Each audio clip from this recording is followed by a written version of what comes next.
देश में भीषण गर्मी और हीट वेव का दौर थमने का नाम नहीं ले रहा है। देश के 7 राज्यों में गुरुवार को एक बार फिर हीट वेव का रेड अलर्ट जारी किया गया है। बचपन से सुना है ना कि रिकॉर्ड टूटने के लिए बनते हैं, लेकिन इस बार तापमान हर दूसरे दिन अपना नया ही रिकॉर्ड तोड़ रहा है। गर्मी में मारे इतने परेशान है, इधर काम भी नहीं है, मार्केट में पब्लिक नहीं आ रहा है, बिल्कुल भी खाली पड़ा है। तो जहां देश के कई हिस्सों में गर्मी से बुरा हाल है, वहीं असम के 14 जिलों में बाढ़ की स्थिति। भारत के पश्चिमी हिस्से में जहां चक्रवाती तूफान तबाही मचा रहा है, उत्तर पूर्वी इलाके में 2 दिन से मैराथन बारिश हो रही है।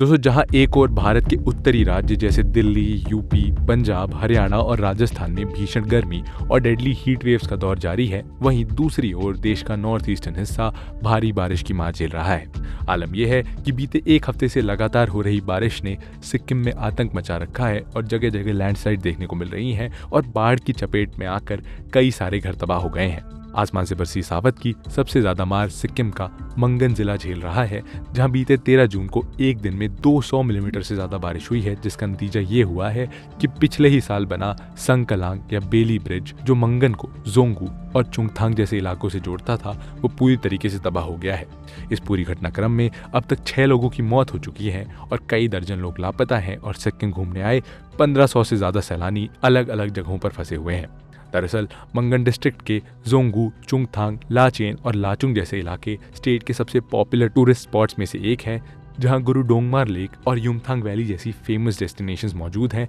लेकिन लगातार हो रही बारिश के चलते अब ये इलाके बाकी दुनिया से पूरी तरीके से कट ऑफ हो चुके हैं। बाढ़ में फंसे लोगों की मदद करने के लिए पक्षेप में एक रिलीफ कैंप को सेट किया गया है और सरकार लगातार एनडीआरएफ की मदद से सिचुएशन को कंट्रोल करने की कोशिश कर रही है। सिक्किम की ही तरह मेनलैंड इंडिया के ईस्टर्न बॉर्डर पर मौजूद वेस्ट बंगाल में भी ऐसे ही सिमिलर सिचुएशन बनी हुई है, जहां बारिश और लैंडस्लाइड्स का डुअल कॉम्बो तबाही मचा रहा है। असल में इस तबाही की वजह इन दोनों राज्यों के बीच बहने वाली तीस्ता नदी को माना जा रहा है, जिसमें तेज बारिश के कारण उमड़ा जनसैलाब आफत का कारण बन गया है। लेकिन दोस्तों, ये कोई पहला मौका नहीं है जब तीस्ता का पानी सिक्किम या वेस्ट बंगाल में मौत की रेखा से ऊपर बह रहा हो, बल्कि लगभग हर 2-3 साल में तीस्ता इसी तरह तबाही का असल बारूद अपने साथ लेकर आती दिखाई देती है। पिछले साल तीस्ता ने ऐसा ही विकराल रूप अक्टूबर के महीने में धारण किया था, जिसके चलते 88,000 से ज्यादा लोगों का जनजीवन सीधे तौर पर प्रभावित हुआ था। सिमिलरली साल 2021 में भी ब्रह्मपुत्र की राइट बैंक ट्रिब्यूटरी में जाने वाली इस नदी ने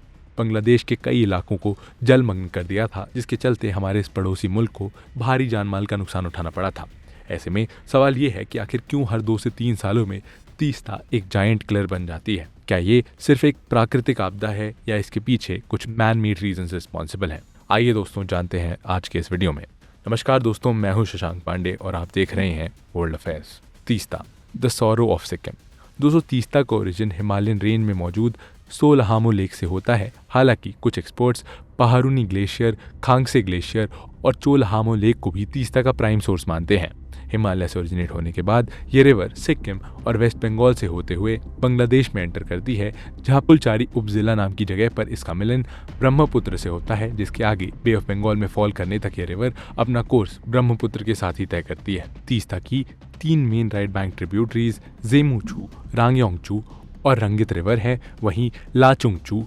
चाकुंगचू, तिकचू, रानीखोला और रांगपुंगचू को तीस्ता की लेफ्ट बैंक ट्रिब्यूटरीज कहा जाता है। तीस्ता का total drainage area 12,540 kilometre square का है और ये रिवर लगभग अपना 83% कोर्स इंडिया में ही तय करती है, जबकि इसका बचा हुआ 17% कोर्स बांग्लादेश में फॉल करता है। इंडिया में तीस्ता मंगन, गैंगटॉक, पाक्योंग, कालिम्पोंग, दार्जिलिंग और कूच बिहार जैसे डिस्ट्रिक्ट्स और रांगपो, जलपाईगुड़ी और मैखलीगंज जैसे मेजर सिटीज से फ्लो करती है और इसी नदी से मिलने वाला पानी इन इलाकों में जीवन को मुमकिन बनाता है। हालांकि सिक्किम में बहने वाली सबसे लार्जेस्ट रिवर होने के बावजूद तीस्ता को द सॉरो ऑफ सिक्किम यानी सिक्किम का शोक कहा जाता है, जिसकी वजह है इस रिवर का फ्लड प्रोन नेचर। दोस्तों, 1950 से लेकर तीस्ता में अब तक कई बार बाढ़ आ चुकी है, लेकिन 1968, 1973, 1975, 1976, 1978, 1993, 1996, 2000, 2015, 2021, 2023 और अब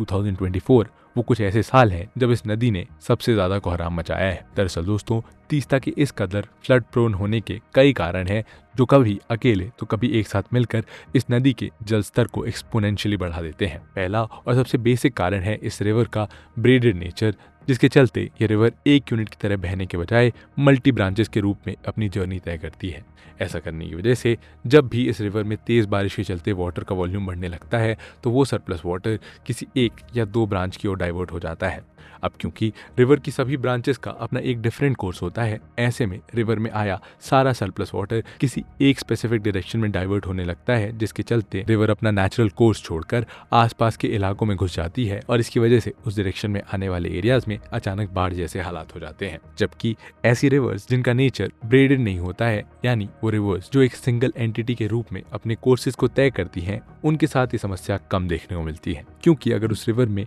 किसी वजह से वाटर वॉल्यूम बढ़ भी जाता है तो भी वो रिवर्स अपने नेचुरल कोर्स को इजीली चेंज नहीं करती और उन पर बने बराजेस या डैम्स की मदद से फ्लड लाइक सिचुएशन को कंट्रोल कर लिया जाता है। यानी तीस्ता का ब्रेडेड नेचर इस रिवर को एक तरह का सरप्राइज एलिमेंट प्रोवाइड करती है, जिसके चलते अथॉरिटीज या एक्सपर्ट्स ये प्रिडिक्ट नहीं कर पाते कि बारिश के कारण रिवर में आया एडिशनल वाटर किस ब्रांच को ज्वाइन करेगा और वो ब्रांच कब, कहां और किस रीजन में बाढ़ के हालात पैदा कर देगी। तीस्ता के बारे में एक इंटरेस्टिंग फैक्ट ये है कि आज जिन इलाकों में ये नदी बहती है, कभी ये इन इलाकों से कोई वास्ता भी नहीं रखती थी और आज की तरह ये रिवर ब्रह्मपुत्र रिवर सिस्टम का नहीं बल्कि गंगा रिवर सिस्टम का पार्ट हुआ करती थी। दरअसल दोस्तों 1787 से पहले ये नदी जलपाईगुड़ी के साउथ से 3 ब्रांचेस के रूप में बहा करती थी, जो थी पुनर्भाबा, अतराई और करातोया। लेकिन 1787 की फ्लडिंग के बाद इस नदी का रूट साउथ ईस्ट की तरफ शिफ्ट हो गया और ये नदी ब्रह्मपुत्र रिवर सिस्टम का पार्ट बन गई। तीस्ता के फ्लड प्रोन होने का दूसरा कारण है GLOF यानी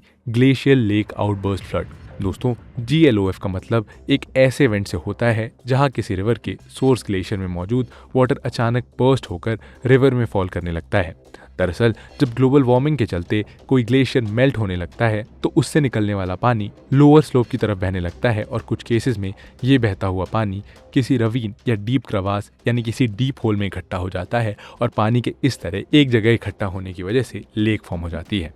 ग्लेशियर से आने वाला पानी अपने साथ कुछ डेब्री या सेडिमेंट को भी लेकर आता है और इन सेडिमेंट्स के एक साइड इकट्ठा होने से मरेन, जो एक तरह से लेक की नेचुरल बाउंड्री होती है, उसका फॉर्मेशन होता है। जैसे जैसे ग्लोबल वार्मिंग के चलते ग्लेशियर्स पिघलते जाते हैं, वैसे वैसे उस लेक का वाटर वॉल्यूम बढ़ने लगता है और जब ये वाटर वॉल्यूम उस लेक की थ्रेशोल्ड कैपेसिटी को सरपास कर लेते हैं तो उस लेक का मरीन बर्स्ट हो जाता है, जिससे चलते लेक से जुड़ी रिवर्स में अचानक कई हजारों गैलन वाटर रिलीज होने लगता है, जो रिवर की डाउनस्ट्रीम वाले एरियाज में बाढ़ ले आता है। और ये कुछ ऐसा इवेंट होता है कि मानो किसी छोटी सी माउंटेन वैली में सुनामी आ गई हो। ऐसा ही कुछ साल पहले 3 और 4 अक्टूबर को भी हुआ था, जहां GLOF, क्लाउड बर्स्ट और हैवी रेनफॉल के ट्रिपल इम्पैक्ट के चलते साउथ लोहांग लेक अचानक बर्स्ट कर गई थी, जिसके चलते लाचेन रिवर में देखते ही देखते हजारों गैलन वाटर रिलीज हो गया था। अब क्योंकि लाचेन रिवर चुंगथांग के करीब लाचुंग रिवर के साथ मिलकर तीस्ता का निर्माण करती है, ऐसे में साउथ लोहांग लेक पर हुई बर्स्टिंग का सीधा इम्पैक्ट तीस्ता पर पड़ा,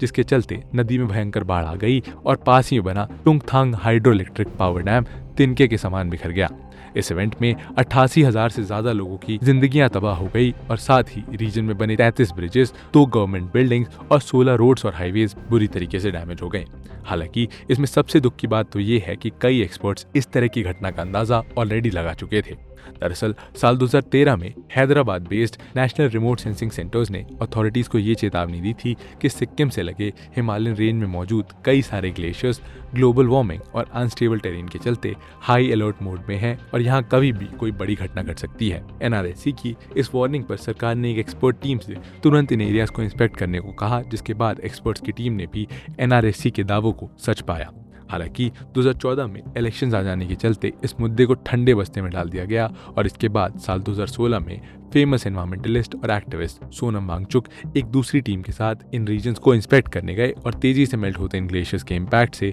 लोअर रीजन में मौजूद लेक्स और रिवर्स को कंट्रोल में रखने के लिए उन्होंने अपना शिफोनिंग सिस्टम प्रपोज किया। वांगचुक का मानना था कि तीस्ता में GLOF के कारण आने वाली बाढ़ का कारण लेक में प्रेजेंट एक्सेस वाटर होता है और ऐसे में शिफोनिंग सिस्टम के तहत उन्होंने साउथ लोहांग लेक में कई सारे 150 मीटर लॉन्ग पाइप्स को इंस्टॉल कर दिया ताकि ये पाइप्स लेक के सरप्लस वाटर को कंटिन्यूअसली आगे शिफ्ट करते रहें। कुछ सालों तक वांगचुक का ये प्लान ठीक काम करता रहा, लेकिन 7 साल बाद इसी साल 2023 में रिलीज हुई सैटेलाइट इमेजेस ने ये साफ कर दिया कि पाइप के इंस्टॉलेशन के बाद भी साउथ लोहांग और शाकुचो लेक्स का एरिया एक्सपैंड हो रहा है, जिसके कई कारण थे, जैसे ग्लेशियर्स की मेल्टिंग का तेजी से होना, पाइप्स के वाटर डिस्चार्ज करने की कैपेसिटी और लेक में डिपॉजिट होने वाले वाटर की रेट में आया डिफरेंस और ग्लेशियर्स के साथ एक्स्ट्रा डेब्री का आना एटसेट्रा। बहरहाल वांगचुक सिस्टम के फेल होने के बाद NDMA यानी national disaster management authority, Sikkim state disaster management authority और स्विस डेवलपमेंट कॉरपोरेशन की एक टीम ने 15 से 18 सितंबर के बीच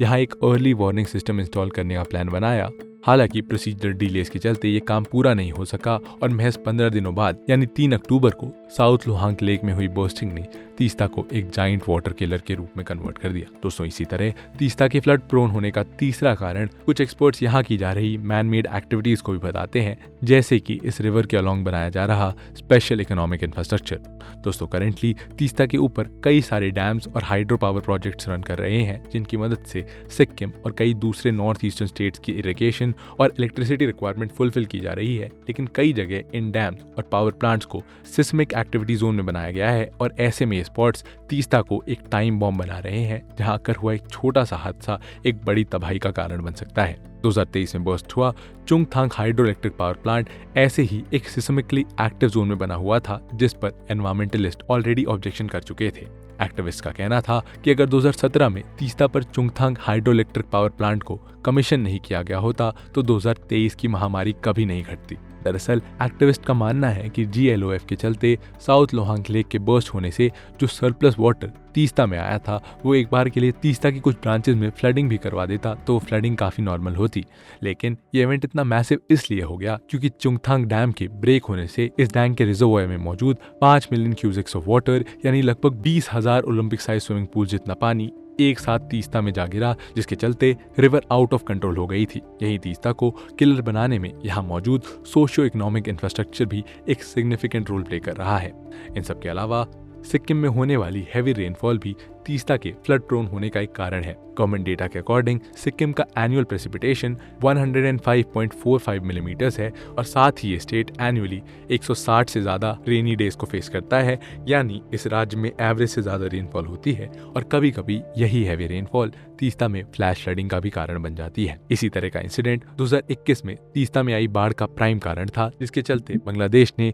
1968 के बाद तीस्ता की सबसे हैवी फ्लडिंग को झेला था। इसी तरह यहाँ एक बड़ी समस्या तीस्ता का इमेंस सेडिमेंट फ्लो भी है। दरअसल तीस्ता अपने साथ annually 49 million ton of sediment को कैरी कर लाती है और तीस्ता के अपने साथ इतने ज्यादा सेडिमेंट्स कैरी करने से इस रिवर का वाटर बेड यानी नदी का तल साल दर साल ऊपर उठता जा रहा है, जिससे रिवर की हाइट इंक्रीज हो रही है। ऐसे में जब इस रिवर में हैवी रेनफॉल्स या लेक से ज्यादा पानी आ जाता है तो ये रिवर इस एक्सेस वाटर को कंटेन नहीं कर पाती और पानी रिवर से बाहर निकलकर आसपास के इलाकों में फ्लैश फ्लड्स का कारण बन जाता है। सिमिलरली 2015 में हुए क्लाउड बर्स्टिंग जैसे फिनोमिनास ने भी आज तीस्ता को किलर बना दिया है, जिसके चलते इस रिवर को सॉरो ऑफ सिक्किम जैसे इनफेमस नामों से बुलाया जाता है। How can this giant killer be stopped? दोस्तों, तीस्ता की समस्या किसी एक दो नहीं बल्कि मल्टीपल फैक्टर से ड्रिवन है। इसके ब्रेडेड नेचर से लेकर इसके कोर्स का सिस्टमिकली एक्टिव जोन से गुजरना तीस्ता का नेचुरली एक किलर होने की बात का प्रमाण देता है। वहीं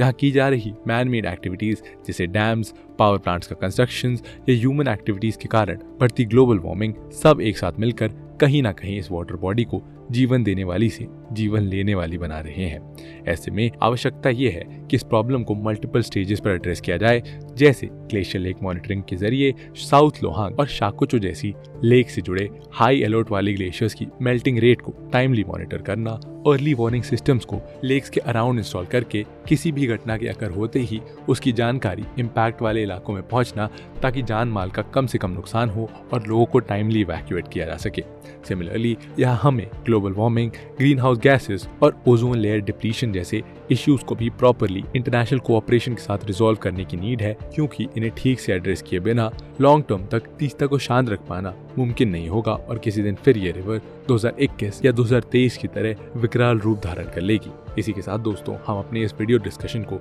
यहीं समाप्त करते हैं। लेकिन तीस्ता के इस फ्लड प्रोन नेचर पर आपकी क्या राय है दोस्तों? वो कौन से फैक्टर्स हैं जो आपके अकॉर्डिंग इस पूरे चेन ऑफ इवेंट्स को ट्रिगर कर रहा है? जरूर बताइए हमें कमेंट सेक्शन में। मिलते हैं आपसे ऐसे एक और इंटरेस्टिंग और इन्फॉर्मेटिव वीडियो के साथ। तब तक के लिए जय हिंद।